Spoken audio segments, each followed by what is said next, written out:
Quand je suis allé au Vietnam, la première fois que j'ai vu des gens à la piscine, ils se baignaient habillés. Pas qu'une fois, pas qu'à un endroit.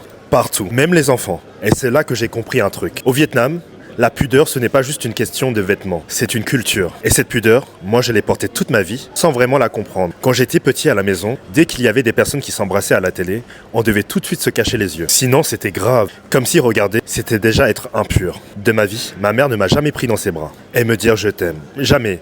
Elle m'a même avoué récemment qu'elle ne me l'a jamais fait. Pas une seule fois. Parce que chez nous, l'amour ne se dit pas, il se cache. Ma grand-mère, par exemple, toute sa vie, paix à son âme, me répétait sans cesse « Tu as mangé, tu as faim ?» Moi, je répondais non, parce que j'étais en train de jouer ou que je venais de manger. Mais elle me remplissait quand même des bols. Encore et encore, jusqu'à ce que je n'en puisse plus. Avec le temps, j'ai compris que « Est-ce que tu as mangé ?» ça voulait dire « Je t'aime », mais avec pudeur. Cette pudeur, elle vient de loin. Des siècles de confucianisme et de bouddhisme. Deux philosophies qui valorisent la retenue. Le respect et le fait de ne pas s'exposer. Montrer trop d'émotions, trop de désirs, presque une faiblesse. Alors les couples restaient discrets. L'amour c'était intime. Ensuite est venue la colonisation. Pendant des décennies, les Vietnamiens ont été humiliés, jugés, regardés de haut. Forcément, ils se sont protégés. Ils ont appris à se tenir droit, dignes, sans jamais montrer leur fragilité, même dans la manière d'aimer. Puis la guerre. Quand tu grandis avec la faim, la bombe, les morts autour de toi, tu n'as pas le luxe de vivre tes émotions au grand jour. Tu aimes en silence parce que tu ne sais pas si demain tu seras encore là. Aujourd'hui encore ça se voit partout. Dans les rues de Hanoï ou de Saigon, tu verras rarement un couple vietnamien s'embrasser. À la piscine, beaucoup gardent un t-shirt. Dans la famille,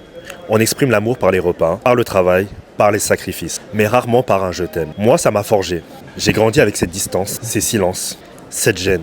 Et je pense que beaucoup d'enfants d'immigrés connaissent ça. On a grandi entre deux mondes. D'un côté la France, où l'affection se montre. De l'autre, le Vietnam, où l'amour se prouve et ne se montre pas. Mais en réalité, c'est une force. Parce que nous, cette génération, on a les deux clés. On comprend la pudeur de nos parents et on a la liberté d'exprimer nos émotions. On peut relier les deux. Nous, on est cette génération de ponts. On a grandi sans entendre je t'aime, mais des assiettes trop pleines, des sacrifices silencieux et des gestes invisibles. Et moi, je sais qu'un jour, si j'aurai un enfant, je lui dirai je t'aime. Pas une fois, pas deux fois, parce que c'est ça notre héritage. Transformer la pudeur en amour.